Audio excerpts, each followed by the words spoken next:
जय श्री कृष्ण। 10वां अध्याय उत्तम का मारा जाना, ध्रुव का यक्षों के साथ युद्ध। ओम नमो भगवते वासुदेवाय। श्री मैत्रेय जी कहते हैं, विदुर जी, ध्रुव ने प्रजापति शिशुकुमार की पुत्री ब्रह्मी के साथ विवाह किया। उसमें उनके कल्प और वत्सर नाम के 2 पुत्र हुए।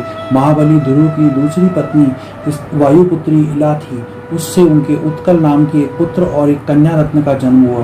उत्तम का अभी विवाह नहीं हुआ था कि एक दिन शिकार खेलते समय उसे हिमालय पर्वत पर एक बलवान यक्ष ने मार डाला। उसके साथ उसकी माता भी परलोक सिधार गई। ध्रुव ने जब भाई के मारे जाने का समाचार सुना तो वह क्रोध, शोक और उद्वेग से भरकर एक विजयप्रत रथ पर सवार हो यक्षों के देश में जा पहुंचे। उन्होंने उत्तर दिशा में जाकर हिमालय की घाटी में यक्षों से भरी हुई अलकापुरी देखी। उसमें अनेकों भूत, प्रेत, पिशाच आदि रुद्रानुचर रहते थे। विदुर जी, वहां पहुंचकर महाभाव ध्रुव ने अपना शंख बजाया तथा संपूर्ण आकाश और दिशाओं को गुंजा दिया। उस शंख ध्वनि से यक्ष पत्नियां बहुत ही डर गईं।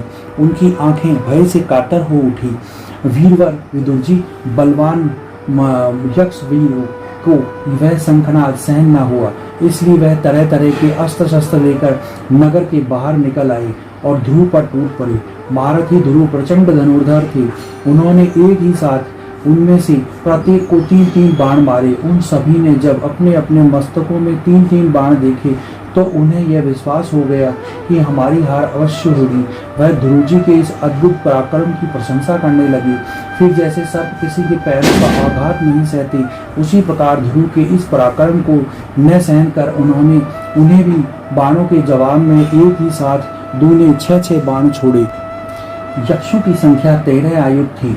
उन्होंने ध्रुव का बदला लेने के लिए अत्यंत कुपित होकर रथ और सारथी के सहित उन पर पारित खड़ग, पाश, त्रिशूल, फरसा, शक्ति, दृष्टि, भुसंडी और चित्र विचित्र पंखदार बाणों की वर्षा की। इस भीषण शस्त्र वर्षा से ध्रुव जी भी बिल्कुल ढक गए। तब लोगों को उनका दिखना ही बंद हो गया, जैसे भरी वर्षा में पर्वत का। उस समय जो सिद्धगण आकाश में स्थित होकर यह दृश्य देख रहे थे, वह सब हाय हाय करके कहने लगे, आज यक्ष सेना रूप समुद्र में डूबकर यह मानव सूर्य अस्त हो गया। यक्ष लोग उनकी विजय की घोषणा करते हुए युद्ध क्षेत्र में सिंह की तरह गर्जने लगे। इस बीच ही ध्रुव का रथ एकाएक वहां से प्रकट हो गया, जैसे कोहरे में से सूर्य भगवान निकल आते हैं। ध्रुव जी ने अपने दिव्य धनुष की टंकार करके शत्रुओं के दिल दहला दिए और प्रचंड बाणों की वर्षा करके उनके अस्त्र शस्त्र को इस प्रकार छिन्न भिन्न कर दिया, जैसे आंधी बादलों को तीतर भीतर कर देती है। उनके धनुष के छूटे हुए तीखे तीर यक्ष राक्षसों के कवचों को भेदकर इस प्रकार उनके शरीर में घुस गए, जैसे इंद्र के छोड़े हुए वज्र पर्वतों में प्रवेश कर जाते हैं। विदुर जी, महाराज ध्रुव के बाणों से कटे हुए यक्षों के सुंदर कुंडल मंडित मस्तकों से, सुनहरी ताल वृक्ष के समान जांघों से, वलय विभूषित बाहुओं से, हार, भुजबंद, मुकुट और बहुमूल्य पंगड़ियों से पटी हुई वह वीरों के मन को लुभाने वाली समर भूमि बड़ी शोभा पा रही थी। जो यक्ष किसी प्रकार जीवित बचे, वह क्षत्रिय प्रवर ध्रुव जी के बाणों से प्राय अंग अंग छिन्न भिन्न हो जाने के कारण युद्ध क्रीड़ा में सिंह से परास्त हुई गजराज के समान मैदान छोड़कर भाग गई।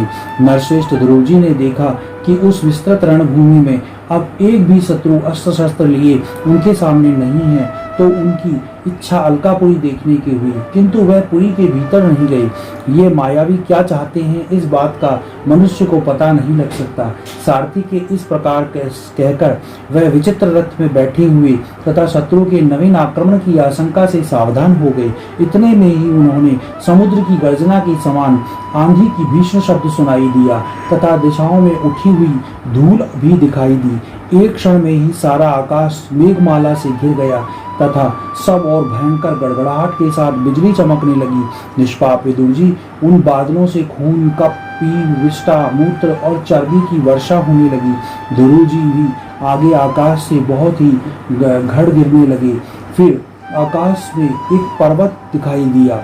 उन सभी में दिशाओं में पत्थरों की वर्षा के साथ गदा, पारी, तलवार, मूसल गिरने लगे। उन्होंने देखा कि बहुत से सर्प वज्र की तरह फुफकार कर मारते हुए रोषपूर्ण नेत्रों से आग की चिंगारियां में उगलते आ रहे हैं। झुंड के झुंड मतवाले हाथी, सिंह और बाघ भी दौड़े चले आ रहे हैं।